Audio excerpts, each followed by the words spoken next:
మీ business ని develop చేసుకోవాలని అనుకుంటున్నారా? అయితే వెంటనే మీ పబ్లిక్ కోట్ న్యూస్ ద్వారా వీడియో యాడ్స్ ద్వారా మీ యాడ్స్ ని పబ్లిష్ చేసుకుని మీ పరపతిని పెంచుకోండి. సంప్రదించవలసిన ఫోన్ నంబర్ 7729969299. నమస్తే, welcome to public court news. నేను మిస్ శ్రవంతి. ఇవాళ మనం ఒక స్పెషల్ గెస్ట్ని ఇంటర్వ్యూ చేయబోతున్నాం. వారెవరో కాదు, lady legend, Telangana Arya Vaishya chairperson. So తనతో మాట్లాడదాం. ఇప్పుడు ప్రజెంట్ జరిగే తెలంగాణలో జరిగే సిచ్యువేషన్స్ అన్నిటి గురించి మరి కాంగ్రెస్ పార్టీ తరఫున మేడం ఏం సమాధానం చెప్తారనేది వారి మాటలోనే అడిగి తెలుసుకుందాం. మేడం నమస్తే. నమస్తే అమ్మా. మేడం ఎలా ఉన్నారు? బాగున్నాను. తెలంగాణ రాష్ట్రం ఎట్లుంది? తెలంగాణ ప్రజలు ఎట్లున్నారు? తెలంగాణ రాష్ట్రం కాస్త వర్షంతో వాస్తవాలు జరుగుతున్నటువంటి పరిస్థితుల్లో కొన్ని జిల్లాలు అనుకోకుండా ఎన్నడూ కూడా ఊహించినటువంటి, ఎన్నడూ కూడా మేము 50 ఏళ్ళైనా కూడా ఈ దశాబ్దాలలో మేము చూడనటువంటి వరద బీభత్సంతో కొంచెం అతలాకుతలమైనా కూడా ప్రభుత్వం అప్రమత్తమై అన్ని సేవల్లో ముందుకెళ్ళి ప్రజల్ని కాపాడి సురక్షిత ప్రాంతాలకు చేరవేర్చి వాళ్ళకి నిత్యావసరాల సరుకులను అందించి సహాయాన్ని, ఆర్థిక సహాయాన్ని అందిస్తూ నిరంతరం మంత్రులు, ముఖ్యమంత్రి, మా రాష్ట్ర నాయకులందరూ కూడా పనిలో ఉన్నారు. కాబట్టి కాస్త బాధాకరమైనటువంటి విషయమే. ఎందుకంటే అనుకోకుండా ఊహించని సంఘటన జరిగింది కాబట్టి ఆనందంగా ఉన్నాము అనలేం. ఎందుకోసం అంటే మన 4 కోట్ల మంది ప్రజల్లో అదొక ప్రాంతం, 2-3 జిల్లాలు, వారందరూ కూడా మనతో ఉన్నటువంటి వ్యక్తులే. ఇబ్బందికి గురైనటువంటి ప్రాంతాలు కొన్ని ఉన్నాయి కాబట్టి కాస్త బాధాకరం. మీరు ఏ రకంగా సహాయం అందించారు మేడం? అందరూ ఓకే. ప్రభుత్వ అధికారంలో ఉన్నటువంటి కాంగ్రెస్ నాయకులు స్వచ్ఛందంగా, అంటే ప్రభుత్వంలో ఉన్నటువంటి నాయకులే కాకుండా పార్టీలో ఉన్నటువంటి కార్యకర్తలు, నాయకులు కూడా వ్యక్తిగతంగా అన్ని విధాల సహాయాన్ని, సహకారాన్ని అందించారు. ముఖ్యంగా ప్రభుత్వం ముందుకు వచ్చేసి ఇమీడియట్గా అందరికీ ఫ్రీ హ్యాండ్ ఇచ్చేసి ఎక్కడికక్కడ సహాయక చర్యల్ని చేపట్టి 4-5 మంది మంత్రులు పూర్తి స్థాయిలో పర్యవేక్షణలో వరద బీభత్సంలో అన్ని విధాలా ఆదుకోవడానికి ముందుకెళ్ళినటువంటి విషయం. ముఖ్యమంత్రి గారు కూడా 2 రోజులు పర్యటించి అక్కడున్న వ్యవస్థని చక్కబెట్టేసి తిరిగి హైదరాబాద్ చేరుకున్నటువంటి విషయం మనం గమనించాం. ఇప్పుడు ప్రతిపక్ష పార్టీల నుంచి చూసుకుంటే బండి సంజయ్ గారు కూడా వచ్చి ముఖ్యమంత్రి సహాయ నిధికి విరాళాలు ప్రకటించడం కూడా జరిగింది. సో బీఆర్ఎస్ నుంచి కానివ్వండి, ఇదంతా అంటే వాళ్ళ సైడ్ నుంచి ఏ విధంగా ఉంది? అంటే తలుచుకుంటే వాళ్ళు ఇంకెక్కువ మొత్తంలో కూడా ఇవ్వచ్చు అని మీరు అంటారు. మరి అంటే మీ స్పందన ఏ విధంగా ఉంది? ఎందుకంటామంటే మనకు స్వతంత్రం వచ్చి 78 ఏళ్ళైంది. ఈ 78 ఏళ్లలో ప్రభుత్వం ఏర్పడిన తర్వాత, ప్రభుత్వం అధికారికంగా దేశానికి ప్రభుత్వం ఏర్పడి ఒక గుండు సూది కూడా భారతదేశంలో తయారు కానటువంటి స్థితి నుంచి ఈరోజు ఎక్స్పోర్ట్ చేసి అంతరిక్షంలోకి పోయే దిశలో ప్రపంచంలోనే ప్రఖ్యాతిగాంచినటువంటి వన్ ఆఫ్ ద కంట్రీగా మనం మారినాం. అన్నీ మేము తీసుకొచ్చి అన్నీ మేము చేస్తే మాకు అధికారం ఇచ్చినప్పుడల్లా దేశానికి సపరేట్ చెప్తా, రాష్ట్రానికి ఉమ్మడి రాష్ట్రంగా ఉన్నప్పుడు ఓవర్ డ్రాఫ్ట్ కాకుండా కేంద్రం మీద పడకుండా ఆనాటి రోషయ్య గారు 16 సార్లు బడ్జెట్ని ప్రవేశపెట్టి ఒక కంట్రోల్, ఒక సిస్టంతో ముందుకెళ్తే, సిస్టం లేదు, గడిది గుడ్డు లేదు, ఇష్టం వచ్చినట్లు అప్పులు చేసి 68 ఏళ్లలో 72,000 కోట్ల అప్పు చేస్తే ధనిక రాష్ట్రం అనే కేసీఆర్ చెప్పిండు కదా. అవును, అదే చెప్పి అధికారంలోకి వచ్చిండు కదా. ఈరోజు అప్పుల రాష్ట్రం చేసేసి, అవునా కదా? ఎవరు ఒప్పుకున్నా ఒప్పుకోకపోయినా ఇది నగ్న సత్యం. మరి ఇంత దీనస్థితికి తీసుకొని పోయిన తెలంగాణ మేడం, ఇప్పుడు వారి దగ్గర దోచుకున్న లక్షల కోట్లు ఉన్నాయి. ఈరోజు మేము డైరెక్ట్గా మా ముఖ్యమంత్రి గారు చెప్పిండ్రు, లక్షల కోట్లు దోపిడీ చేసినాం, అందులో మేము అడగట్లేదు. ప్రస్తుతం ఉన్నటువంటి పరిస్థితుల్లో 1000-2000 కోట్లు స్వచ్ఛందంగా మీరు ప్రకటించి ముందుకొచ్చి సహాయక చర్యలు చేపట్టండి. ప్రతి ఒక్కళ్ళు కూడా వ్యక్తిగతంగా రాజకీయాల్ని, పార్టీల్ని పక్కకు పెట్టి ఈరోజు అందరూ వచ్చి రంగంలోకి దిగి పని చేసి సహాయక చర్యల్లో పాల్గొనాలి కదా. అలాంటిది గత ముఖ్యమంత్రి, ఈరోజు ప్రతిపక్ష నాయకుడు కేసీఆర్ బయటకు రాడు, కేటీఆర్ అమెరికాలో ఉంటాడు. ఇది ఎక్కడ న్యాయము? నీకు 10 ఏళ్ళు ప్రజలు అధికారం ఇచ్చిరు కదా, ఎక్కడ పార్టీ ఎక్కడ ప్రకటించింది సహాయక చర్యల కోసం ₹1 విరాళం? బీఆర్ఎస్ ప్రభుత్వం పార్టీ నుంచి రావాలి కదా ₹1 అన్నా. వాళ్ళు కాండి హరీష్ రావు గారు కానివ్వండి, వాళ్ళంతా వచ్చి ఇచ్చారు కదా. మరి వాళ్ళు ఒక్కళ్ళు ఇవ్వడం కాదు, పార్టీ ఇవ్వాలి కదా. నేను చెప్పిన కేసీఆర్ గారేమో నేను రాజశ్యామల యాగం చేస్తున్నా, అది హోమాలు యాగాలు చేస్తున్నా, ప్రజలందరూ బాధలు ఉన్నారు, సో వాళ్ళందరూ బాగుండాలని నేను ఏమి యాగాలు ఇంకొంచెం చేస్తున్నా మునగాలని అంటున్నారు. చేస్తున్నావా? ఆ, ఇంకొంచెం మునగాలని రాష్ట్రాన్ని మొత్తం కొన్ని లక్షల కోట్ల అప్పులలో ముంచేసిరని మీరు అన్నారు. ఆల్రెడీ రాష్ట్రం అప్పులలో ఉందని తెలిసి కూడా మరి ఇన్ని రకాల ఉచిత హామీ పథకాలు ఇచ్చారు కదా, మరి ఇది కరెక్టే అంటారా? అంటే ప్రజల సొమ్ముని ప్రజలకు పెట్టడం లోపల తప్పేమన్నా ఉందా చెప్పండి నాకు. పేదవాళ్లకు, నిరుపేదలకి, మధ్యతరగతి కన్నా దిగువ తరగతి ఉన్న వాళ్ళకే కదా ఈరోజు ప్రజలకి ప్రభుత్వం సేవలు అందిస్తుంది. మరి దాన్ని ఉచితంగా అనుకోవడం కన్నెక్క అవసరాలు తీరుస్తున్నాం అనుకోవచ్చు కదా. మరి నువ్వు అప్పులు చేసినావు అని చెప్పేసి ప్రజలు నాగం చేద్దామా? ప్రజలు ఇచ్చిన సొమ్మును నువ్వు దోచుకున్నావు. మళ్ళీ మేము కేవలం ప్రభుత్వాన్నే నడిపించాలని అంటే మమ్మల్ని ప్రజలు ఎందుకు ఎన్నుకోవాలి? అంటే మీరు వాళ్ళకు- మీరు ఇటువంటి ఉచిత ఉచిత హామీలు అనొద్దమ్మా దాన్ని. ప్రజలకు కావాల్సినటువంటి సౌకర్యాల్ని సమకూర్చడం ప్రభుత్వం బాధ్యత. సరే, అంటే ఇటువంటి అంటే సాధ్యం ఇల్లు కాని లేనోనికి హామీలను ఇల్లు కూడా- ఇయ్యడము ఉచిత హామీ అవుతుందా? ఉమ్, మహిళలు సురక్షితంగా చిరు వ్యాపారస్తులు కానీ సేఫ్గా డెస్టినేషన్ చేరుకోవడం కోసమే కానీ, చదువుకోవడం కోసమే కానీ, వ్యాపారం కోసమే కానీ, ఉద్యోగం కోసమే కానీ, విద్య కోసం కానీ పోతున్నటువంటి మహిళలకి ఆర్టీసీ అనేది ఒక సేఫ్. అలా మహిళలకు ఉచిత బస్సు ఇవ్వడం అనేది తప్ప. అయితే ఉచిత బస్ అనేది మనం మాట్లాడుకుందాం మేడం ఒకసారి. అయితే ఇప్పటి వరకు ఇప్పుడు ఇన్ని హామీలు ఇచ్చారు కదంటే ఎలక్షన్స్కి ముందు. ఇప్పుడు రైతులకి రైతు బందే కానివ్వండి, లేదా ఇప్పుడు మహిళలకి ప్రతి ఇంట్లో ఉన్న మహిళకి 2,500 రూపాయలు ఇవ్వడమే కానివ్వండి, లేదా గ్యాస్ సిలిండర్ 500 రూపాయలకి ఇవ్వడం కానీ, ఇవన్నీ అసలు అందుతున్నాయా? డేటా తీసుకోండి. 45 లక్షల చాలా మంది మాకు అసలు రైతు బంధు పడలేదు అంటున్నారు. ఎవరు చెప్పారండి? కేసీఆర్ లిస్ట్ ఉన్నప్పుడే మొత్తం మాకు- ప్రతి మీకు ఏ నియోజకవర్గం కావాలో చెప్పండి, ఆ, నేను చెప్పను, మీ చాయిస్. రేపు అక్కడి నుంచి నియోజకవర్గం నుంచి మనం లిస్ట్ తీసుకొద్దాం. మేము మార్చిలోనే తొలి ఒకవేళ in ప్ర- case అటువంటి రైతు భరోసా ఇచ్చేసినాం. మేము ఇవ్వలేదు అని అబద్ధాలు మాట్లాడితే మొన్నటిది ఇవ్వలేదు, ఇస్తామని మేమే చెప్తున్నాం కదా క్లియర్గా.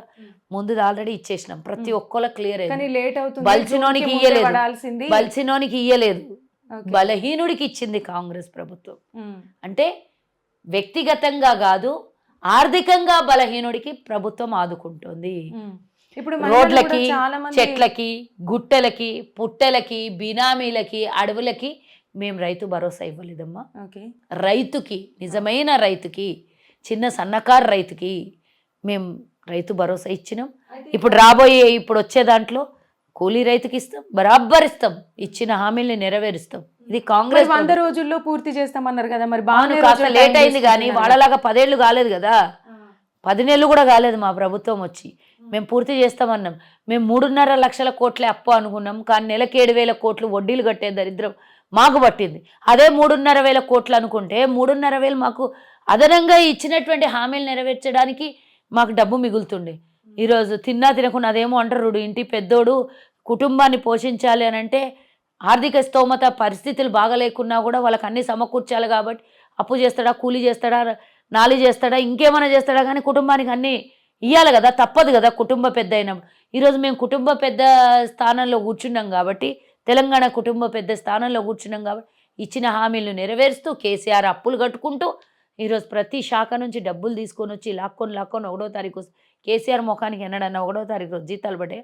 ఈరోజు మేము వచ్చిన నెక్స్ట్ మంత్ నుంచి 1వ తారీఖు జీతాలు పడుతున్నాయి, పెన్షన్స్ పడుతున్నాయి. అయితే మేడం ఇప్పుడు వృద్ధులు కూడా చాలా మంది ఏమంటున్నారు అంటే, పెద్ద కొడుకు లెక్క మాకు పెన్షన్ తొందరేసేది, ఇప్పుడు మాకు తొందరగా రావట్లేదు అబద్ధాల పెన్షన్ అని ముచ్చట. అంటున్నారు. మేము 3వ తారీఖులో మరి పెన్షన్ ఆ పడుతుంది. మాటలన్నీ ఎవరు అనిపించారంటారు? మరి వాళ్ళు అనిపించిన వాళ్ళు అనిపిస్తారు, ఇంకెవరు అనిపిస్తారు? మొన్న ఖమ్మంలో మేము పూర్తి స్థాయిలో సాక్ష్యాలు ఉన్నటువంటి వ్యక్తులు పూర్తి స్థాయిలో సహాయక చర్యలు అందిస్తే ఒక 4గురిని పెట్టి దాన్ని వీడియోలు వైరల్ చేసి ఇష్టానుసారంగా మాట్లాడించేసి, అది నిజాలు కాదు కదా. మీరే వెళ్ళండి, లైవ్లోకి వెళ్ళి మీరే వీడియో లొకేట్ చేసుకొని చూసుకొని ఆడెళ్ళి మీరే సమాచారాన్ని తీసుకోండి. మేము చెప్పట్లేదు, మేము స్వేచ్ఛ ఇచ్చినాం, మీడియాకి స్వేచ్ఛ ఇచ్చినాం, అధికారులకు స్వేచ్ఛ ఇచ్చినాం, పోలీసులకు స్వేచ్ఛ ఇచ్చినాం. మీరు ధర్నాలు చేస్తారన్న ధర్నా చౌక్ కూడా స్వేచ్ఛ ఇచ్చినాం. మేము అన్ని నిర్బంధం చేయలేదు, స్వేచ్ఛ ఇచ్చినాం. గతంలో కాంగ్రెస్ ఉన్నప్పుడు ఎట్లా ఉంటుండే, ఈసారి ఇంకా అంతకు మించి ప్రజల అనుకూలాన్ని, ప్రజల ఇష్టాన్ని తగ్గట్టుగా ప్రభుత్వం నడుస్తుంది తప్పించి బలవంతంగా ప్రభుత్వాన్ని నడిపించే స్థితిలో కాంగ్రెస్ పార్టీ లేదు. అయితే ప్రజల సమస్యలను పరిష్కరించడం కోసమే ప్రజా దర్బార్ అని చెప్పి దాదాపు మనం చూసుకున్నట్టయితే వారానికి 2 సార్లు జరగటం, చాలా మంది ప్రజలు కొన్ని వందల మంది రావడం, వాళ్ళ సమస్యలను విన్నవించుకోవడం ఇదంతా జరుగుతోంది. కొన్ని వేల మందికి అవును. అయితే చాలా మంది రావడం ఇదంతా జరుగుతోంది. వాళ్ళు ఏమంటారంటే నేను ఇదివరకు 2-3 సార్లు వచ్చినా ఇది 4గోసారి ఎవ్వరు పట్టించుకుంటలేరా అని అనేవాళ్ళు కూడా కొంతమంది ఉన్నారు. కొంతమంది లెక్క తీసుకోకండి. 99 మందిలో 100 మందిలో 90 మంది అట్లీస్ట్ సాటిస్ఫాక్షన్ అయితే, అందరినీ పూర్తి స్థాయిలో సాటిస్ఫాక్షన్ చేయలేం. అండ్ అఫ్ కోర్స్ కొంచెం లేట్ అయినా ప్రతి ఒక్కరికి వాళ్ళ జెన్యూన్ కంప్లైంట్ ఉంటే తప్పకుండా నెరవేరుస్తుంది ప్రభుత్వం. ఇంకోటి జిల్లా శాఖలు కూడా పెడుతున్నాం. జిల్లాల్లో కూడా ఏదైతే ప్రజా దర్బార్ ఉందో 17వ తారీఖు తర్వాత అవి కూడా ముఖ్యమంత్రి గారు కూడా జిల్లా విజిట్ చేయబోతున్నారు. ముఖ్యమంత్రి గారు కూడా ప్రజా సమస్యల్ని తెచ్చుకోబోతున్నారు. ఇది ప్రజాపాలనమ్మా, గడిల పాలన కాదు, ఫామ్ హౌస్ పాలన కాదు. ప్రజలకు అన్ని విధాల అనుకూలంగా ప్రజలు కావాల్సినట్టుగా తీర్చిదిద్దడానికే మా ప్రభుత్వం నడుస్తుంది తప్పించి గడిలల్లోనో లేకపోతే ఫామ్ హౌజులలోనో లేకపోతే విదేశాలలోనో ప్రభుత్వం నడవదమ్మా. ఇది ఒక విషయం మనం ఇందాక మీరు అన్నారు కదా, లేడీస్కి ఉచితంగా ఫ్రీ బస్సు కల్పించిన మేము వాళ్ళ నిత్యావసరాలను మేము తీరుస్తున్నామని మీరు అన్నారు కదా. జర్నీ చేసిరా మీరు ఎప్పుడైనా లోకల్ బస్సులలో ఇక్కడ హైదరాబాద్లో? నేను స్టార్టింగ్లో నేనేనమ్మా ఫస్ట్ బస్సు ఇనాగ్రేషన్ అయినాక వారం రోజుల్లో 3 సార్లు బస్సు ఎక్కి ప్రజాభిప్రాయం. అంటే మేడం మీరంటే ఒక నేను అట్లనట్లేదు, ఒక సాధారణ మహిళలాగా మీరు ఎప్పుడన్నా అంటే ఒక అన్నోన్ పర్సన్ లాగా మీరు ఎప్పుడన్నా అసలు ట్రై చేసిండ్రా? అంటే ఐ మీన్ లైక్ బుర్కా వేసుకోనో లేకపోతే ఇంకేదైనా మాస్క్ పెట్టుకోనో? అంటే ఇప్పుడు మీరు ఆల్మోస్ట్ మీరు ఒక సెలబ్రిటీ, మీరు కనిపిస్తే సెల్ఫీస్ అడుగుతారు లేదా ఇంకేదైనా అడుగుతారు. ఇప్పుడు నార్మల్గా ఒక నాలాగా ఒక సాధారణ మహిళలాగా మీరు ఎప్పుడన్నా అసలు ఒకసారి ఎప్పుడైనా జర్నీ చేసినా? అంటే మహిళలు పడే కష్టాలు తెలుస్తా ఉంటాయి. నేను అఫీషియల్ గానే 2-3 సార్లు బస్సు ప్రయాణం వాళ్ళకి ఎలా ఉంది అని అడగడానికి ఉచిత బస్సు కోసం 2-3 ఇంకో విషయం, మీరు వెళ్తున్నారా సాధారణ మహిళగా మాత్రం ఒకసారి వెళ్ళి చూడండి, అవకాశం రాలేదు. మీరు కల్పించుకోవాలంటే మా కాన్స్టిట్యూన్సీ డెఫినెట్ గా మీరు చెప్పారు కాబట్టి నెక్స్ట్ టైం ఒకసారి వెళ్ళండి తప్పకుండా. అది కాకుండా ఇప్పుడు హైదరాబాద్ లో ఉన్నటువంటి లోకల్ బస్సులు మీరు చూసుకున్నట్టయితే ఒక్కొక్క మహిళల ఆవేదన మేడం నిజంగా అంటే చాలా రకాలుగా ఉంది. ఎందుకంటే ఒక్కొక్కరు 2 గంటలు, గంటన్నర జర్నీ చేయాలి. వాళ్ళ బాధ ఎట్లుందంటే అరే హాఫ్ టికెట్ డబ్బులు తీసుకున్న అయిపో కదా, టికెట్కి సగం డబ్బులు తీసుకున్న అయిపో కదా, మేము అడిగినామా ఉచితంగా బస్సు కలిపిమని రేవంత్ రెడ్డిని మేము అడిగినామా, మేము నిల్చోలేకపోతున్నాము, ఇంత దారుణంగా అంటే జనాలు ఎక్కువ మంది వస్తున్నారు ఫ్రీ బస్ అనేసరికి. అవసరం ఉన్నా లేకపోయినా ఫ్రీగా బస్ ఎక్కుతున్నారు. ఎక్కడో ఒక చోట లేదు మేడం, మీరు సాధారణ మహిళలాగా మీరు ఒకసారి ప్రయాణం చేయాలి. మీ ఛానల్ తోనే చెప్తున్నా, నేను కూడా ప్రయాణం చేస్తా. ఇది బస్సులు నేను రోడ్డు మీద వెళ్తున్నప్పుడు కొన్ని వందల బస్సులు ఖాళీగా అంటే జనరల్గా ఫుల్ రష్తో లేనటువంటి బస్సులు కూడా నేను చూసిన. అంటే ఫ్రీక్వెంట్గా ఉండేటటువంటి ఏరియాలో రష్ ఉంటుంది. ఒకటి ఆఫీసుల టైంలో రష్ ఉంటుంది, కామన్గా అయినా అట్లాగే ఉంటుంది కదా. ఈ బస్సు టికెట్ కొనకుండానే రష్ ఉందంటారు. కొన్నప్పుడు ఫుట్పాత్ ప్రయాణం చేసినటువంటి వాళ్ళు ఫుట్బోర్డ్ అంటే బస్సుకు వేలాడి ప్రయాణం చేసినటువంటి సంఘటనలు కొన్ని వేల లక్షల సంఘటనలు తెలియదు. మరి అలాంటప్పుడు కేవలం మహిళల మీదే ఏడ్చే అవకాశం ఎందుకు తీసుకుంటున్నారు? అదే మేడం ఇప్పుడు నేను ఏమంటున్నా అంటే ఇప్పుడు ఉచిత కొన్ని రోజులు మాత్రమే వాళ్ళు ఆస్వాదిస్తారు, కానీ ప్రతిరోజు పని వదులుకొని ఇప్పుడు నేనే ఉన్నా నా ప్రొఫెషన్ వదులుకొని రోజు 3 సంఘటనలు చెప్తా మేడం. నేను అదే చెప్పిన మేజర్ని కన్సిడర్ చేద్దాము. ప్రతి విషయంలో 100% 100% సంతృప్తి చెందేది ఏది కూడా ఉండదు. కాబట్టి భగవంతుడు కూడా 100% సాటిస్ఫాక్షన్ చేయలేడు. కానీ మెజారిటీ ఆఫ్ సాటిస్ఫాక్షన్ 100లో 90 కూడా అన్నాను, 60% సాటిస్ఫాక్షన్ అయినా మేము మెజార్టీ కదా. అయితే మేడం నేనేమంటున్నా అంటే ఇప్పుడు మా ఛానల్ తరపున పబ్లిక్ కొన్ని కోట్ల మంది ప్రయాణం చేసి ఎన్ని వేల రూపాయలు సేవ్ చేయగలుగుతున్నాం. ఒక ఉద్యోగి సాధారణ ఉద్యోగినికి 1000 రూపాయలు నెలకు. అదే అంటున్నా సింపుల్ గా సిటీ బస్సులో తిరిగితే నెలకు 5000 రూపాయలు అవుతుంది. మరి ఆ 1000 రూపాయలు ఇంటి ఖర్చులకు మిగులుస్తున్నామా లేదా? సాధారణ మిగులుస్తున్నారు మేడం. నేను ఏమంటున్నా ఇప్పుడు నేను అదే చెప్పబోతున్నా. చాలా అంటే కొంతమంది మహిళలు ఏమంటున్నారంటే ఇది చాలా పూరు, ఇంకా మాకు ఆ 3-4 వేలు మిగులుతున్నాయి, ఇంట్లో ఖర్చులు మేము చూసుకోగలుగుతున్నాం అని అనుకునే మహిళలు ఉన్నారు. కానీ చాలా మంది మహిళలు ఇప్పుడు ఫర్ ఎగ్జాంపుల్ మనం చూసుకున్నట్టయితే వాళ్ళు ఏమంటున్నారు, టికెట్ కొనాలనుకున్న వాళ్ళు కొని కూడా ప్రయాణం చేయండి, మేము వద్దనట్లేదు. ఎందుకంటున్నా ఈ మాట అంటే మీరు ప్రభుత్వాన్ని రెవెన్యూ ఇస్తానంటే వద్దనం మేము. సరే ఇప్పుడు ఒకవేళ టికెట్ కొని బస్సు ప్రయాణం చేసినా కూడా వాళ్ళకి సీట్ ఇస్తారా? ఇయ్యరు కదా. అంటే ముందు టికెట్ కొన్నప్పుడు బస్సు ఫుల్ రష్ ఉన్నప్పుడు కండక్టర్ గారిని అడగగలిగిన అదే ఒకటి మేడం. వేలాడి బస్సు ప్రయాణాలు ఆడపిల్లలు మగపిల్లలు చేసిన రోజులు ఉన్నాయమ్మా. అవును. ఈ రోజు కొంత మహిళలకి ఈ స్వేచ్ఛ ఇచ్చినటువంటి ప్రభుత్వానికి కొన్ని రోజులు ఇది ఉంటది. మేడం కొన్ని చాలా రోజులు మంది ఆస్వాదిస్తారు. మహిళలు దీన్ని అప్రిషియేట్ చేస్తున్నారు. డబ్బులు మరి అందుకే అంటున్నా కన్సిడర్ చేసే మెజార్టీ చూద్దాము. ఎక్కడో కొంత కేటీఆర్ అన్నటువంటి వ్యాఖ్యల్లా కాకుండా అందరికీ అవసరమయ్యేటటువంటిది ఇంకోటి సురక్షితమైనటువంటి ప్రయాణం ఆర్టీసీ ప్రయాణం. గమ్యానికి చేరుకోవడం ఒక సేఫెస్ట్ జర్నీ బస్సు ఆర్టీసీ. మరి దీన్ని మేము ఉచితంగా ఇచ్చినంత మాత్రాన దీన్ని కన్నుగుట్టి తట్టుకోలేనటువంటి కొంతమంది కూడా ఫీల్ అవుతుర్రేమో, నేను ఏం అనలేను దాన్ని. అలాంటి ఫీల్ అయిన వాళ్ళు అయితే మేడం ఒకటి చాలా మంది మహిళలు ఏమంటున్నారంటే ఓకే డబ్బులు చాలా మంది మిగులుతున్నాయి, అనకండి, ఓకే. మీరు కొంతమంది అనండి. సరే అయితే ఇప్పుడు ఉత్తరప్రదేశ్లోనే సంథింగ్, నాకు రాష్ట్రం కూడా కరెక్ట్ గుర్తులేదు, ఉత్తరప్రదేశ్ అనుకుంటా. ఐ హోప్ అక్కడ ముఖ్యమంత్రి ఏం చేసిందంటే మహిళల కోసం నెలసరి టైం ఉంటుంది ఆడవాళ్ళకి, వాళ్ళు ఆ టైంలో చాలా ఇబ్బంది పడతారు, వెళ్ళలేరు, ఆఫీస్లోకి వెళ్ళలేరు, బ్యాక్ పెయిన్ ఉంటుంది, స్టమక్ పెయిన్ ఉంటుంది అని వాళ్ళ కోసం ఏం చేసిందంటే ఉచితంగా, అంటే 2 లీవ్లు అనుకుంటా, నెలకి 2 లీవ్లు ఎక్స్ట్రా మహిళలకి. సో వాళ్ళు ఆ టైంలో 10 దినాలు వెళ్ళాల్సిన అవసరం లేదు, వాళ్ళకి శాలరీ కూడా వచ్చేస్తుంది. మరి అట్లాంటి పథకం తీసుకురావచ్చు కదా. ఇట్లా బస్సు జర్నీ ఇదంతా దేనికి? జనాలను ఆకర్షించడం కోసమే కదా. నెలకు ఇదంతా. 2 రోజులదే చూస్తున్నారు, మేము నెలకు 30 రోజులు సర్వీస్ ఇస్తున్నాం మేము. కానీ కాదు మేడం, ఇప్పుడు మహిళలు ఎంత నేను ఇబ్బంది ఒక మాట పడతా చెప్తానా, ఉంటారు. నెలకి 3000 మిగిలింది అనుకుందాము.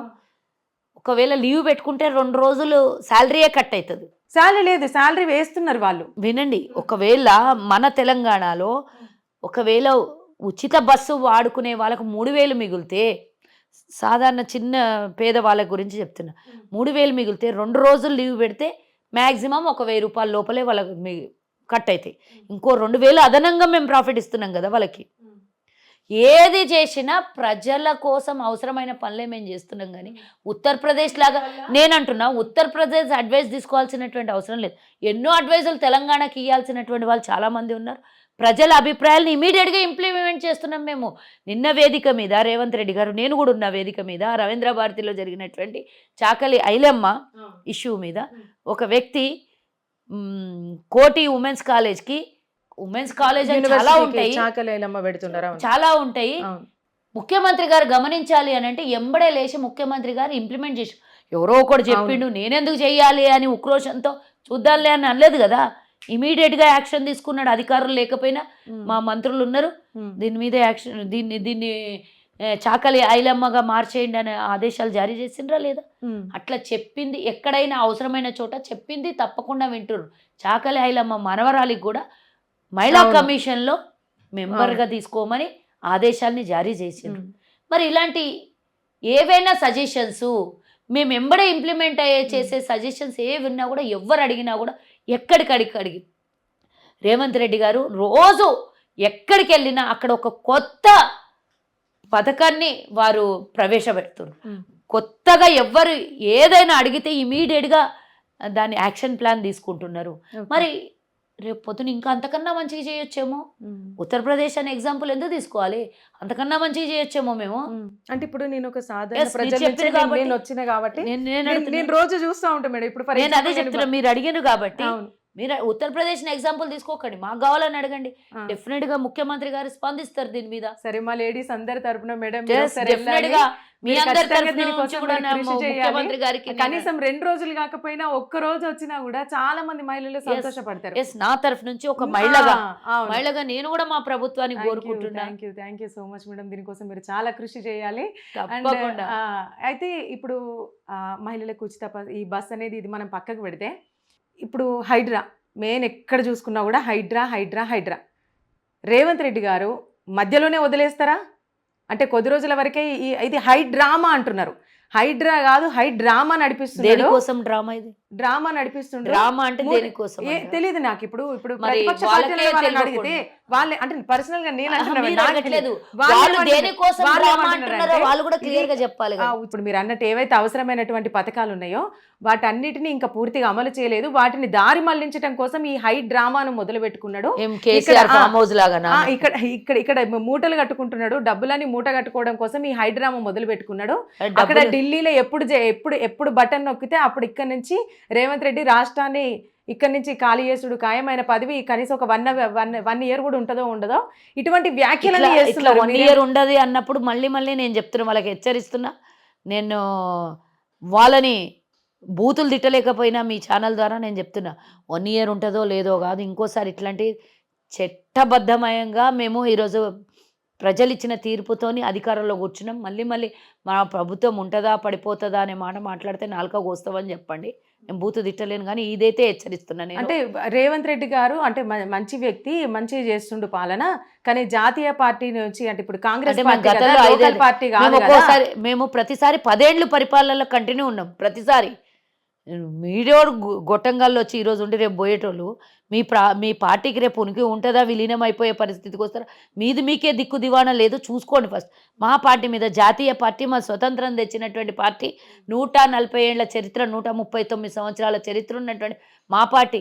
అసలు ప్రపంచంలో ఎవరికి లేని చరిత్ర మా పార్టీకి ఉన్నది. మా పార్టీ ఎక్కడ పోతుంది, మేము ఎక్కడ పోతాం? భూమి ఉన్నంత కాలం, ప్రజాస్వామ్యం ఉన్నంత కాలం, ఎన్నికలు జరిగినంత కాలం మా ప్రభుత్వం, మా పార్టీ ఎప్పుడు అవసరమైనప్పుడల్లా మా ప్రభుత్వం వస్తుంది. కష్టాల్లో ఉన్నప్పుడల్లా, ప్రజలు కష్టాల్లో ఉన్నప్పుడల్లా కాంగ్రెస్ను కోరుకుంటుంది తప్పించి కాంగ్రెస్ ఎక్కడికి పోదు. కాంగ్రెస్ అనంటే హస్తం అంటేనే నీ నేస్తం. అవసరం ఉన్నప్పుడల్లా అభయం ఇచ్చేదే కాంగ్రెస్. మీరు అట్లాంటి మీరు అసలు కేసీఆర్ పుట్టిండే కాంగ్రెస్లో రాజకీయంగా. ఇప్పుడు హైడ్రా మధ్యలోనే ఆపేస్తారా, లేదా ప్రతి ఒక్కరిని ఏ మూలనే దాక్కున్నా అందరిని తీసుకొచ్చి మరీ శిక్షించుతారా? మా ముఖ్యమంత్రి గారు పదే స్టేట్మెంట్ ఇస్తున్నారు, దాన్ని కన్సిడర్ చేయండి. ఈ గొట్టంగాళ్ళు ఎవరో మాట్లాడింది కాదు, ఎవరిని వదలం, ఏది కూడా. తిరుపతి ఇప్పుడు రేవంత్ రెడ్డి గారి బ్రదర్ది, తిరుపతి రెడ్డి గారి వాళ్ళది ఉన్నది బిల్డింగ్, ఇది మీది అక్రమంగా నిర్మించిందే, ఎవరిని కూడా అది లిమిట్లలో ఉంటే ఎవరిని కూడా వదలమని చెప్పినాము. అది ఒకవేళ తిరుపతి రెడ్డి గారే చెప్పిండ్రు కదా క్లియర్గా, నేను ముఖ్యమంత్రి గారిని మాటల వరకే ఆగిపోయింది, ఇంకా స్టార్ట్ కాలేదు ప్రాసెస్ అని అంటున్నారు. కోర్టు తీర్పిచ్చింది మొన్న చూసిండ్రు కదా. కన్స్ట్రక్షన్ అయ్యి ట్యాక్సులు కట్టి నివాసం ఉండి ఎన్నో ఏళ్ల నుంచి అక్కడ ఉన్నటువంటి వాళ్ళకు ఎగ్జంప్షన్ అని కోర్టు తీర్పిచ్చింది మొన్న. ఎవరైతే కొత్త కన్స్ట్రక్షన్స్ చేసి నాలాల్ని, చెరువుల్ని కబ్జాలు పెట్టి కడుతుండ్రో వాళ్ళకి ఇమీడియట్గా ఎన్నో మందికి ఇప్పటి వరకు నాకు ఆల్మోస్ట్ 70-80 కూల్చేసినట్టున్నారు. లిస్టు వాళ్ళ దగ్గర ఉంటుంది, అడగాలి కమిషనర్ గారిది. మల్లారెడ్డి గారిది ఉంటుందా? ఎవరిది ఉంటే వాళ్ళది. ఇంతకు మించి నేను ఎవరున్నా ఉపేక్షించేది లేదు. నీ నా తన మన. ఇప్పుడు హైదరాబాద్ లో చూసుకున్నట్టయితే చాలా చెరువుల చుట్టూ కూడా ఎక్కువ మంది చాలా మంచిదే. చెప్పండి, నిజంగా 10 ఏళ్ల నుంచి కురిసినటువంటి వర్షాలు 3 రోజులు నీళ్లు పోకుండా ఉంటుండే. ఇప్పుడు గంటలో అధికారులు వచ్చి నీళ్లు క్లియర్ చేస్తుండ్రు, నాలాలు. నేను అదే అంటున్నా మేడం, మంచిదే. చాలా మంది ప్రజలు బాధ పెడుతున్నాము అంటే డెఫినెట్ గా 90% మంది ప్రజలు అభినందించి 90% మందికి మంచి జరిగేది ఉంటే ఆ తప్పు మళ్ళీ చేస్తాం. అయితే ఇంకోటి ఏంటంటే, ఇప్పుడు ఆ బిల్డింగ్స్ కూల్చినప్పుడు కానీ అవన్నీ ఏమైందంటే, చిన్న పిల్లల బైట్స్ మేము తీసుకున్న వాళ్ళు ఏడుస్తున్నారు, నా స్కూల్ బ్యాగ్ ఉంది, నేను తీసుకొచ్చుకోవడానికి కూడా నాకు టైం లేదు. 15 రోజుల ముందే చెప్పిన, అంటే నేను తప్పుగా భావించొద్దు, వాళ్ళకి 15 రోజుల ముందే ఇంటిమేట్ చేయడం జరిగింది. నోటీసులు ఇవ్వకుండా ఎక్కడ కూడా కూల్చేయట్లేదు. మరి ఆ 15 రోజుల్లో సురక్షితంగా వెళ్ళిపోవాలి. అక్కడ తప్పు చేసి ఒక్కసారి ఎక్కడైనా ఒక్క చోట బ్రేక్ పడితే కంటిన్యూ బ్రేక్ పడితేనే ఉంటుంది. ఇప్పుడు మనం మంచి దోవలు వెళ్దామా, లేకపోతే ఇట్లా బ్రేక్లు వేద్దామా? మీరే చెప్పండి. మీ సలహాలని బట్టి, మీరు ఇచ్చే సూచనల్ని బట్టి ప్రభుత్వం ఎట్లా చేయాలి? లేదు మేడం, ఇప్పుడు చాలా మంది ప్రజలు ఏమంటున్నారంటే, ఒకరి బాధ కోసం 99 మందిని బలి చేద్దామా? లేదు వాళ్ళు అదే అంటున్నారు. ఎస్, ఇంకోటి అధికారులను కూడా వదలము. ఇది రాంగ్గా వాళ్ళకు పర్మిషన్లు ఇచ్చిన వాళ్ళని కూడా వదలొద్దని చెప్పింది హైడ్రా. ఇంకా అదనంగా వాళ్ళకి పవర్స్ ఇస్తూ చెప్తున్నటువంటి విషయం మనం. మేడం, ఇప్పుడు రేవంత్ రెడ్డి గారు ఇదివరకు ఏమన్నారంటే, తను సీఎంగా కాకముందు అట్లా కూల్చేయొద్దు అక్రమంగా, అట్లా అంటే అవి అక్రమ నిర్మాణాలైనా సరే, వీడియో ఉంది నా దగ్గర, నేను చూపిస్తా. కూల్చేయొద్దు, సిమెంట్ కూల్చేయాలని పదే ఇలాంటి పర్మిషన్లు ఇవ్వద్దని కేసీఆర్ని ఎన్నోసార్లు వార్నింగ్ ఆధారాలతో సహా ఇచ్చినటువంటి. ఏమన్నారంటే, అంత కష్టపడి కట్టుకున్నారు, ఆ నిర్మాణాలన్నీ వేస్ట్ అవుతాయి, సిమెంట్ వేస్ట్ అవుతుంది, ఇసుక వేస్ట్ అవుతుంది, ఇవన్నీ మాటలు పర్మిషన్లు ఇచ్చి సచ్చింది కదా. మరి ఇప్పుడు మన కేసీఆర్ ఇచ్చింది తక్కువైతే, అంతకుముందు కాంగ్రెస్ ప్రభుత్వంలో పాలన అప్పుడు రాజశేఖర రెడ్డి గారు జరిగిందే అనుకుందాం, దాన్ని మనం వాళ్ళు ఇచ్చారు వీళ్ళు ఇచ్చారు అనకుండా ప్రజలకు అవసరమైనటువంటి పని చేద్దామా, వాళ్ళు ఇచ్చారు కాబట్టి ఎక్స్క్యూజ్ చేద్దాం లేదు మేడం, ప్రజలకు కావాల్సిందే చేద్దాం. మేము ఇచ్చిన సరే, మా వాళ్ళు ఉన్నా సరే వదలొద్దు అని మా ముఖ్యమంత్రి గారు చెప్పిండ్రు. Finishing that's all. ఇంకా దానికి క్వశ్చనే లేదు. వాళ్ళు ఇచ్చారా వీళ్ళు ఇచ్చారా, తప్పు ఎవరి వల్ల జరిగినా తప్పు జరిగింది. ఆ తప్పుని సరిదిద్దాల్సినటువంటి బాధ్యత ఇప్పుడు ముఖ్యమంత్రి గారు తండ్రి స్థానంలో ఉన్నారు తెలంగాణ ప్రజలకి. ఆ తండ్రి స్థానంలో ఉన్నటువంటి తను ఈరోజు తన బిడ్డల్ని కాపాడుకోవాల్సినటువంటి బాధ్యత ఉంది. రాబోయే తరానికి, రేపు వచ్చే జనరేషన్కి ఇబ్బంది కాకుండా ఉండాలి అంటే ఇంకా హైదరాబాద్లో ట్రాఫిక్ పెరుగుతుంది, ఇంకా హైదరాబాద్లో జనాభా పెరుగుతుంది, ఇంకా ఎంతోమంది పెట్టుబడులు రావాలి అని అంటే ఇవన్నిటినీ కూడా ప్రక్షాళన చేయాల్సినటువంటి అవసరం ఉన్నది. గొలుసుకట్టు చెరువులు మాయమైపోయినాయి, నాలాలు మాయమైపోయినాయి, చెరువులు మాయమైపోయినాయి. అసలు ప్రభుత్వ స్థలాల్ని కబ్జా పెట్టేసిండ్రు ఎక్కడికక్కడ. వాళ్ళు వీళ్ళు అని నేను చెప్పను, ఎవరైనా చేసిండొచ్చు. గతంలో కాంగ్రెస్ చేసిండొచ్చు, టీడీపీ చేసిండొచ్చు. కాంగ్రెస్ మీన్స్ కాంగ్రెస్లో ఉన్నటువంటి నాయకులు, పార్టీ నాయకులు చేస్తారు. అక్కడ ఉన్నటువంటి వ్యక్తులు, అక్కడ ఉన్నటువంటి నాయకులు ఎవరన్నా చేసి ఉండొచ్చు. దాన్ని ఇప్పుడు సరిదిద్దాలనా వద్దా, అది దానికి సరిదిద్దాలి. అట్లాంటప్పుడు కొన్ని నష్టాలు జరగవచ్చు. ఆ నష్టాల్ని మనం నష్టం అనేకుండా 10% నష్టం జరిగినా 90% లాభం జరుగుతుంది. కాబట్టి 90% ఫస్ట్ క్లాస్ మార్క్స్నే, టాపర్ మార్క్స్నే కన్సిడర్ చేసేసి ఇప్పుడు ఆ చెరువుల క్లియరెన్స్ ఇస్తే రేపు రాబోయే తరానికి పొల్యూషన్ కంట్రోల్ చేయొచ్చు. తాగునీరుకి ఇబ్బంది అయ్యే ఇవన్నీ కాపాడుకుందామా లేదా, మన చెరువుల్ని మనకు వాపసు రావాలన్నా లేదా, మన వేస్ట్ వాటర్, మన డ్రైన్ వాటర్ పోవడానికి దారి ఉండాలనా లేదా, ఇవన్నీ కావాలంటే డెఫినెట్గా హైడ్రాకి సహకరించాలి. నష్టాలైనా కష్టాలైనా అందరం అందులో ఉందాము. ప్రజలు ఏమంటున్నారంటే ఇక్కడ హైదరాబాద్ ప్రజలు అన్నట్లు కొంతమంది దొంగలు మాత్రమే మాట్లాడేది. ఆ దొంగల్ని కన్సిడర్ చేయొద్దు. నేను నిజంగా చెప్తున్నా. నేను మొన్న నల్గొండ జిల్లాకి వెళ్ళేసి వచ్చిన. అక్కడ ఎంత మంది తెలుసా మా జిల్లాకి రావాలి హైడ్రా. అవును, అదే అంటున్నారు రేవంత్ రెడ్డి గారు. దాని మీద కూడా హైడ్రా అనే అంశం రేవంత్ రెడ్డి గారిని హీరోని చేసింది. రేవంత్ రెడ్డి గారు మొన్న ఖమ్మంలో కూడా చెప్పింది కదా ప్రజల అభిప్రాయం మేరకు. అయితే అక్కడ కూడా ప్రజలు ఏమంటున్నారంటే దీన్ని మధ్యలో ఆపొద్దు అని మనం కూడా ముఖ్యమంత్రి గారికి మొత్తం అంతే ఇప్పుడు అక్రమంగా ఎట్లా చెప్తారు. ఇన్ని సంవత్సరాలని కట్టుదిట్టం చేయకండి, దాన్ని ముందుకు తీసుకెళ్దాం, దాన్ని ఎంతవరకు వస్తుందో అంతవరకు గట్టిగా చేద్దాం అనేది మా అందరి సంకల్పం. మా నాయకులే ముంగల్కి వస్తున్నారు, మా మంత్రులే ముంగల్కి వస్తున్నారు. మా ఉన్నాయి కూడా తీసేసుకోండి అని చెప్తున్నారు కదా.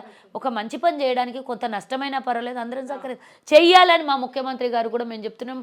పూర్తి స్థాయిలో ఎవరికైతే ఈరోజు కమిషనర్గా ఇచ్చిండ్రో ఆ కమిషనర్ గారికి కూడా ఎక్కడ కూడా ఏ ప్రీతి లేకుండా పనిచేసే రైట్ వారికి ఇచ్చిండ్రు. వారు ముందుకెళ్తున్నారు. అలాగే ఇవ్వండి, ఎక్కడ బ్రేక్ వద్దు. మా ముఖ్యమంత్రి గారికి కూడా మేము కూడా మీరు ఎలా హీరోలు అయ్యామో మేము ఈ ప్రభుత్వంలో ఉన్నప్పుడు మేము కూడా హీరోలుగా మేము ఒక ముఖ్యమంత్రి రేవంత్ రెడ్డి గారి హయాంలో మేము కూడా గవర్నమెంట్లో ఉండి ఒక మంచి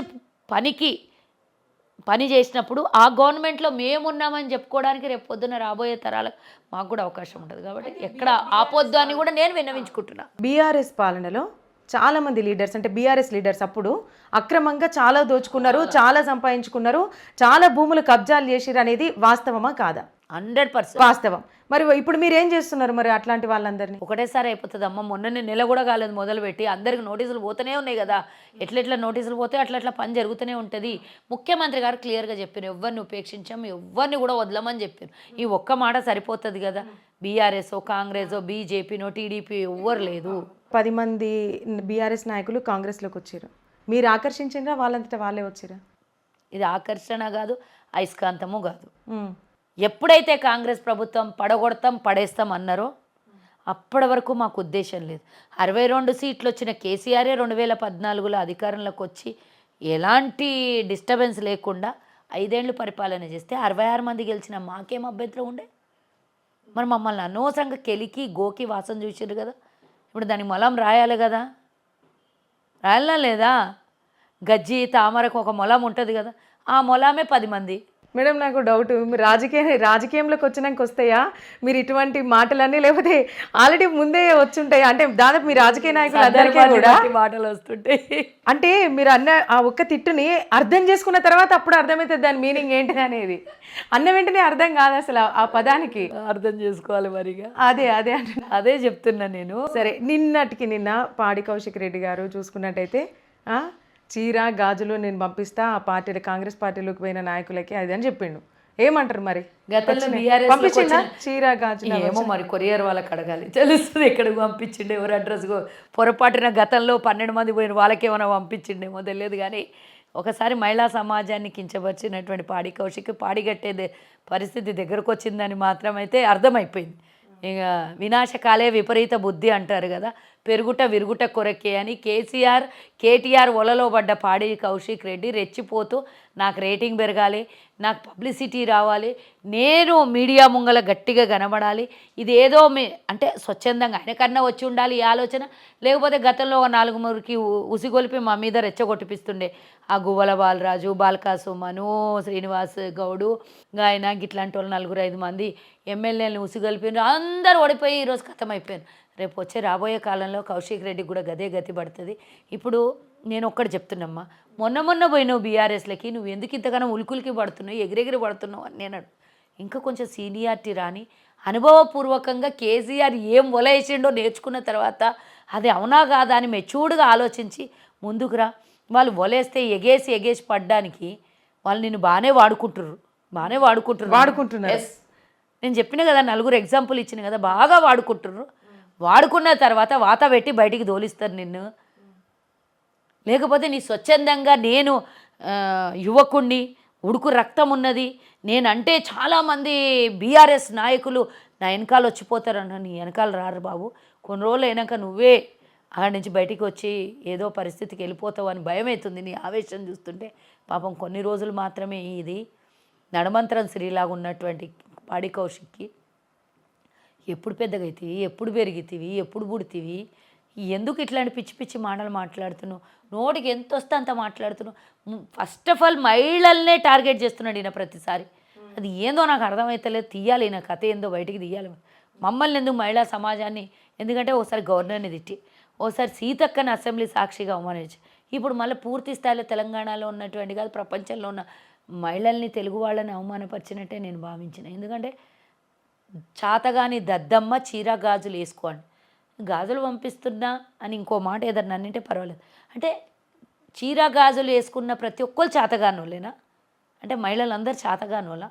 నేను కన్నది తల్లి ఆడది, నిన్ను పెళ్లి చేసుకున్నది ఆడది, నీకు పుట్టింది. కానీ ఈ మాట అనేది ఫస్ట్ రేవంత్ రెడ్డి గారి దగ్గర నుంచి వచ్చింది కదా. ఎప్పుడైతే కేటీఆర్ గారు అట్లా ఉచితంగా అంటే ఫ్రీ బస్సు పథకం ఇచ్చినావు, అసలు అది ఎంతవరకు కరెక్ట్ అవుతుంది అంటే రేవంత్ రెడ్డి గారు ఏమన్నారు, సరే కేటీఆర్ నీకు చీర గాజులు పంపిస్తా, నువ్వు బస్సులు అట్లా వేసుకొని తిరుగు, నీకు తెలుస్తుంది అన్నాడు. ఈ మాటలు అనేది అక్కడి నుంచే స్టార్ట్ అయింది కదా. మరి మొగోడిగా టికెట్ తీసుకోవాల్సి వస్తుంది, మహిళగా ఉచితంగా ప్రయాణం చెయ్యి అన్నాడు. చీర గాజులు వేసుకొని వస్తే ఆడవాళ్ళని టికెట్ అడగరని చెప్పిండు. అంటే దీన్ని కవరింగా లేకపోతే ఉన్న వాస్తవమే చెప్తున్నాను నేను. ప్రయాణం చేయి మహిళలతో పాటు, వాళ్ళతో సరదాగా వాళ్ళు మాట్లాడుకునే మాటలు. అయితే ఎప్పుడైతే రేవంత్ రెడ్డి గారు ముఖ్యమంత్రిగా అయిన తర్వాత చాలా రకాలుగా అంటే ఆ భాష అనేది ప్రాపర్గా లేదు.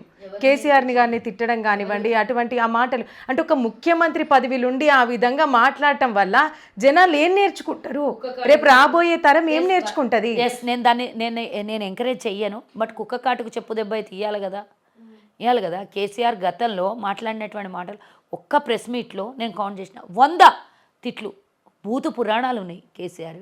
మన అన్నీ తిట్టినటువంటి కేసీఆర్ నువ్వు నేర్పించినదే కదా నీరజాక్ష అన్నట్టు, నువ్వు నేర్పిస్తేనే కదా యువతలోళ్ళకి మాటలు వచ్చినాయి.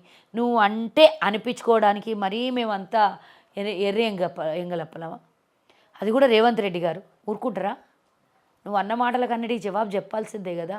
ఎందుకంటే మాకు ఈ మాట హుందాగా చేద్దాం అనుకున్నాం, ప్రభుత్వాన్ని హుందాగా నడిపించుకొని పోదామన్నాం. చూసిన మీరు తొలత సమావేశాలు, అసెంబ్లీ సమావేశాలు రాత్రంతా కూర్చోబెట్టడానికి కూడా పర్మిషన్ ఇచ్చినాం. 24 hours కూడా నడిచింది అసెంబ్లీ. అంత హుందాగా ప్రజల అభిప్రాయాన్ని తెలపడానికి అక్కడ నియమితులైనటువంటి ప్రజాప్రతినిధులు, నియోజకవర్గంలో గెలిచినటువంటి ఎమ్మెల్యేలు అక్కడ మాట్లాడడానికి పూర్తి స్థాయిలో అవకాశం ఇచ్చి అభివృద్ధి కోసం సలహాలు సూచనలు ఇవ్వండి అని చెప్తే, వాళ్ళు వస్తేనే తొలి సమావేశాల్లోనే ప్రభుత్వం ఉండదు అని అసెంబ్లీ సాక్షిగా మాట్లాడతారా? మరి నువ్వు ఆ మాట అంటే ఇంత కష్టపడి 5 ఏళ్ళు ప్రతిపక్షాల పాత్ర పోషించి 5 ఏళ్ళు ప్రజలు అంటే ఒక 5 ఏళ్ళు అప్పుడు 5 ఏళ్ళు తర్వాత 2 సార్లు ఇంత కష్టాలను ఓర్చుకొని నష్టాలను ఓర్చుకొని మా 12 మంది ఎమ్మెల్యేలని సంతలో గొర్రెల్ని కొన్నట్టు, ఆ సంతలో బర్రెలను కొన్నట్లు కొనుక్కొని మీరు మమ్మల్ని అందరినీ తీసుకొని పోయి, మా నాయకులందరినీ తీసుకొని పోయి దళిత CLP ఉన్నాడని ఓర్చలేక ఆయనను ప్రశ్నిస్తే తట్టుకోలేక మా పార్టీలో ఉన్నటువంటి ఎమ్మెల్యేలకు తీసుకొని వాళ్ళకి మంత్రి పదవులు, చైర్మన్లు, రకరకాల పదవులు ఇచ్చి మేడం ఇప్పుడు సంతలో గొర్రెల్ని కొన్నట్టు కొన్నారు మా ఊళ్ళని అని మీరు అంటున్నారు కదా, రేపు మీ దగ్గరికి వచ్చి అంటే ఇప్పుడు మీ మాట ఒక్కొక్కటి తూటల్లా ఉంది, చాలా పవర్ఫుల్గా మాట్లాడతారు మీరు. ఎవరికైనా సరే అంటే ఈ పార్టీ లీడర్స్కి ఎవరైనా సరే మీలాంటి నాయకులు కావాలని ఏ పార్టీ లీడర్ అయినా అనుకుంటారు. ఇన్ కేస్ రేపు మీ దగ్గరికి వచ్చి ఎంతంటే అంత ఆఫర్ చేసి ఈ పదవి ఇస్తాం, ఇప్పుడు కాదు ఫ్యూచర్లో అంటే ఏం చేస్తారు మీరు? గత 10 ఏళ్ళు కూడా ప్రతిపక్షంలోనే ఉన్నా, ఇప్పుడు అధికారంలో ఉన్నా. నన్ను పిలిచే మొగోడు ఇంకా పుట్టిండా? ఆహా ప్రతిపక్షంలో ఉంటేనే ఎన్ని కష్టాలు పెట్టినా తట్టుకొని ఓర్చుకున్నా నేను. నాకు ఆర్థికంగా ఇబ్బందులు పెట్టి టికెట్ ఇస్తామని ఆఫర్ చేసి కోట్ల రూపాయలు ఇస్తామన్నా కూడా నేను ఇట్లాంటి వాటికి లొంగని దాన్ని. ఈరోజు అధికారంలో ఉన్నా, అధికార పదవిలో ఉన్నా, అట్లా నేను ఒకవేళ లొంగిపోయేదాన్ని ఉంటే ప్రతిపక్షంలో ఉన్నప్పుడే వెళ్ళిపోతుంటే, నేను అధికారంలో ఉండి ఈ పార్టీ ఇచ్చినటువంటి గుర్తింపు తెచ్చుకొని ఈ పార్టీ ఇచ్చినటువంటి ఈరోజు లైఫ్ని ఎంజాయ్ చేస్తూ అంటే కష్టపడ్డాం. బట్ ఈరోజు అధికారంలోకి వచ్చాం మేము, అధికారంలో ఒక పదవిని అనుభవిస్తున్నాను నేను. ఈ గౌరవాన్ని నాకు దక్కించినటువంటి పార్టీని వదిలేసి ఎవడో ఎన్నో ఆఫర్లు ఇచ్చిండ్రని పోయేటటువంటి కల్వ సుజాతలకు కనబడుతుందా? నేను ఇట్లుంటానా ఆఫర్లకు లొంగేదాన్ని అయితే? అయితే ఇప్పుడు బీఆర్ఎస్ లీడర్ అంటే బీఆర్ఎస్ నాయకుడు అయినటువంటి అరికపూడి గాంధీ ఉన్నారు, తనకి ఇప్పుడు రీసెంట్గా పదవి ఇవ్వడం జరుగుతుంది. ఇది పిఎస్సి చైర్మన్. అవును అవును, అది జనరల్గా ప్రతిపక్ష హోదాలు ఉన్న వాళ్ళకే ఇస్తారు. ఇస్తారు. మరి ఆయన అంటే ఏ పక్షాన ఉన్నట్టు ఇప్పుడైనా? అదే బీఆర్ఎస్. మేమేం అనదలుచుకోలేదు, అది ఆయన డిసైడ్ చేసుకుంటాడు, మాది కాదు కదా డిసైడ్ ఫ్యాక్టర్. అది అరికెపూడి గాంధీ గారిది. అది ఆయన ఎక్కడ ఉండాలనుకుంటున్నాడు, ఎక్కడ ఉంటాడు, ఎక్కడ ఉన్నాడు అనేది ఆయన ఇష్టానికి వదిలేస్తాం. కానీ మేము రావాలని పిలిస్తే మొత్తం 30 మందికి దర్వాజాలు తెరిస్తే 30 మంది వస్తారు. ఇప్పుడు మాకు అవసరం లేదు, 5-6 మంది తప్ప మిగతా వాళ్ళందరూ. మల్లారెడ్డి అప్పట్లో కాంగ్రెస్లో చేరుతారు అది అని రాణిస్తామా? అట్లా వస్తానా రానియరా? ఎందుకు రాణిస్తాం? అంతేనా? దుర్మార్గులకు అందరికీ ద్వారాలు తెలిసింటాయా? అవసరం అని చెప్పేసి అడ్డమైన వాళ్ళందరినీ పార్టీలోకి తీసుకునేటటువంటి పిచ్చోళ్ళమా మేము? అది కూడా వాళ్ళు అంత పెద్ద స్కామ్ చేసి అంతగానం దోపిడీ చేసి ఇలీగల్ దోపిడీ చేస్తున్నటువంటి మల్లారెడ్డి అట్లాంటి వాళ్ళకి పార్టీలో తీసుకుంటారా? నా క్వశ్చన్. మా ముఖ్యమంత్రి గారు తీసుకుంటారా? అయితే ధాన్యం పంట ఎవరైతే ఆ రైతు వేసుకుంటారో వాళ్ళకి 500 రూపాయల బోనస్ ఇస్తామని అన్నారు కదా, ఇష్టం కదా ఇస్తారు. పంట పండి అది లేట్ అవుతుందని చాలా మంది రైతులు ఆవేదన వ్యక్తం చేస్తున్నారు. అది ఒక్కొక్క బస్తాకి క్వింటాల్కి 5 కిలోల నుంచి 8 కేజీల వరకు వీళ్ళు గండి కొట్టిండ్రు. ఒక్క గింజ కూడా తేడా కాకుండా మొన్న కొన్నాం. 500 రూపాయల కన్నా అదనంగా రైతు పండించినటువంటి పంటకి మొన్న లాభం చేకూరింది. ఎక్కడ కూడా దండి కొట్టి, ఎక్కడ కూడా అదేమంటారు కదా పచ్చిగా ఉంటుంది కాబట్టి ఆ ధాన్యము దానికి ఒక 4-5 కిలోలు వేరియేషన్లో తీసుకోవడం ఇవన్నీ ఏం చేయలేదు. ఎట్లా ఉన్న బస్తాను అట్లనే తీసుకొని వాళ్ళకి అదనంగా లాభాలని చేకూర్చింది మొన్న మా ప్రభుత్వం. రాబోయే దాంట్లలో 500 ఇస్తామని కూడా యాడ్ చేసి ఇస్తామని కూడా చెప్పినాం కదా. కొంచెం ప్రభుత్వం కష్టాల్లో ఉంది, రైతులు మమ్మల్ని అర్థం చేసుకుంటారు. సరే, రైతులకు లేట్ కాకుండా మీ వంతు మీరు కృషి చేయండి. రేవంత్ రెడ్డి గారికి ఎప్పటికప్పుడు 31,000 కోట్ల రూపాయలు రైతు రుణమాఫీ చేసి చరిత్రలో నిలబడింది కాంగ్రెస్ ప్రభుత్వం. ఇది ప్రజాపాలన, ప్రజలకు ఇష్టానుసారంగా నడుస్తున్న పాలన. ఇది మా నియంత పాలన, గడిల పాలన, ఫామ్ హౌస్ పాలన కాదు. అయితే ఒకటి మేడం, పర్సనల్గా చాలామంది ఏమంటారంటే మీరు చాలా ఫైర్గా మాట్లాడుతూ ఉంటారు, మీ వాయిస్ గట్టిగా ఉంటుంది. ఏమంటున్నారంటే ఏపీలో రోజా, ఇక్కడ కాల్వ సుజాత అంటున్నారు. వాళ్ళకి ఏం సమాధానం చెప్తారు మీరు? నేను ఒకరిని ఇమిటేట్ చేసి ఒకరిని ఫాలో అయ్యి ఒకరిని వాళ్ళలాగా యాక్టింగ్ చేయడం నాకు రాదు. నన్ను నేనుగానే ఉంటాను, నాకు నేనుగానే మాట్లాడతాను, నేను జెన్యూన్గా ఉంటాను, రియాలిటీలు మాట్లాడతాను, పార్టీకి విధేయురాలుగా. ఏమంటున్నారంటే కొంచెం 4 పార్టీలు తిరిగినటువంటి వ్యక్తి కల్వ సుజాత. ఇదే కండువాతో రాజకీయ భవిష్యత్తు మొదలైంది, ఇదే కండువాతో ఎండ్ అవుతుంది. ఓకే, ఇదే కండువాతో. ఎస్. సరే మేడం, చూద్దాం అయితే ఫ్యూచర్లో. ఎందుకంటే దాదాపు చాలా మంది ఈ విధంగానే మాట్లాడతారు. పోల్చుకోవాల్సినటువంటి అవసరం లేదు. వాళ్ళు తను ఒక మంత్రిగా చేసింది, తను ఒక స్థాయికి వెళ్ళింది. అఫ్ కోర్స్ కామెంట్స్ వేరే ఉండొచ్చు, తన వ్యవహారం వేరే ఉండొచ్చు, కానీ నేను ఎవరిని కూడా వాళ్ళలాగా నేను కాదు, నాలాగా వాళ్ళు కాదు, ఎవరిలాగా కాదు, కలువ సుజాతలాగానే ఉంటాను నేను ఎన్నటికీ. చూద్దాం, ఎందుకంటే అందరూ ఈ విధంగానే అంటారు. తెల్లారి చూసేసరికి మళ్ళీ పార్టీ చేంజ్ అయిపోతుంది. 10 ఏళ్ల నుంచి చూస్తే అవునవునవును. ఇన్ ఫ్యూచర్లో అయినా అంటున్నాను నేను నేను. ప్రతిపక్షంలో ఉన్నప్పుడే పార్టీ మారలేదు. అదే. అధికారం ఇంకో 10 ఏళ్ళు ఉంటుంది. అయితే ఇంకొకటి ఏమనంటే మిమ్మల్ని అభినందించే వాళ్ళు ఏమంటున్నారంటే, అక్క కొంచెం గట్టిగా మాట్లాడతాను, ఎదుటి వాళ్ళకి ఇచ్చే గౌరవం కూడా తప్పుతాను, సో కొంచెం గౌరవం ఇచ్చి మాట్లాడు, భాష ప్రావీణ్యత కూడా చూసుకొని మాట్లాడు అంటున్నారు. మరి వాళ్ళకు మీరు ఇచ్చే సమాధానం ఏంటి? నేను ఒక్కటే మాట చెప్తున్నా, నన్ను అభిమానించే వాళ్ళకి, నన్ను అభిమానించే వాళ్ళు నేను ఏం మాట్లాడుతానో అనేది వాళ్ళకి అర్థమైంది, ఎందుకు మాట్లాడానో అర్థమయ్యి ఉంటుంది. నేను మాట్లాడాల్సిన అవసరం వస్తే తప్పించి అనవసరంగా ఎవరి జోలికి వెళ్ళను. మా పార్టీని, మా నాయకుల్ని, ప్రజలని ఎవరైతే ఇబ్బంది పెడతారో అనవసరంగా, అవసరంగా కాదు అనవసరంగా ఇబ్బంది పెడతారో వాళ్ళని మాత్రం ఎవరిని వదలను. ఫ్యూచర్లో అంటే ఇప్పుడు మీరు అనుభవిస్తున్నటువంటి పదవి కాకుండా ఫ్యూచర్లో కాల్వ సుజాత అంటే ఏం గుర్తుపెట్టుకోవాలి, నెక్స్ట్ మీ పక్కన ఇంకేం చేరబోతోంది, చేరాలని కోరిక ఉంటుంది. అదే అదే అంటే ఏమనుకుంటున్నారు మీరు? ఎమ్మెల్యే కావాలనుకుంటాను కదా. ఓకే, లాస్ట్ టైం కూడా చాలా బాధపడ్డట్టున్నారు టికెట్ ఇవ్వనందుకు. అట్లా ఒక గోల్ పెట్టుకొని ప్రయత్నం పనిచేస్తాం కదా, రావాలని అందరం కోరుకుంటాం ప్రతి ఒక్కరికి. నేనేమి దేవుణ్ణి కాదు కదా, నాకు కోరికలు లేవు, నేనేం సన్యాసిని కాదు, నాకు ఏం లేవు అనడానికి. డెఫినెట్గా రాజకీయంగా ఎదిగినప్పుడు రాజకీయ పార్టీలో ఉండేది ఒక స్వచ్ఛంద సంస్థ కాదు. రాజకీయం అన్నప్పుడు పదవులు ఆశిస్తాం, అధికారం ఆశిస్తాం, ఎదగాలి అనుకుంటాం. నేను ఇంకోటి ఏంటంటే, నేను ఒకవేళ ఎమ్మెల్యే అయితే నన్ను అడిగిన వాళ్ళకి డైరెక్ట్గా నేను హెల్ప్ చేయగలుగుతా కదా అనేది నా కాన్సెప్ట్. మీరు ఇంకొక 10 ఏళ్ల బ్యాక్ చూసుకున్న నా ఇంటర్వ్యూస్ అదే ఆన్సర్ ఉంటుంది, ఈరోజు అదే ఉంటుంది, రేపు కూడా అదే ఉంటుంది. రేపు ఒకవేళ భగవంతుడు అవకాశం ఇచ్చి మా నాయకులు టికెట్ ఇస్తే రేపు పొద్దున గెలిచి ఇదే మాట చెప్తా, నేను అందుబాటులో ఉంటాను, అందరికీ నా సర్వీస్ ఇస్తాను. ఓకే ఓకే మేడం, అంటే మీరు ఇంత బిజీ స్కెడ్యూల్లో కూడా మాకు టైం ఇచ్చారు, మాతో మాట్లాడారు, మేము అడిగిన క్వశ్చన్స్ అన్నిటికీ కూడా చాలా అంటే నవ్వుకుంటూ ఆన్సర్ చెప్పారు.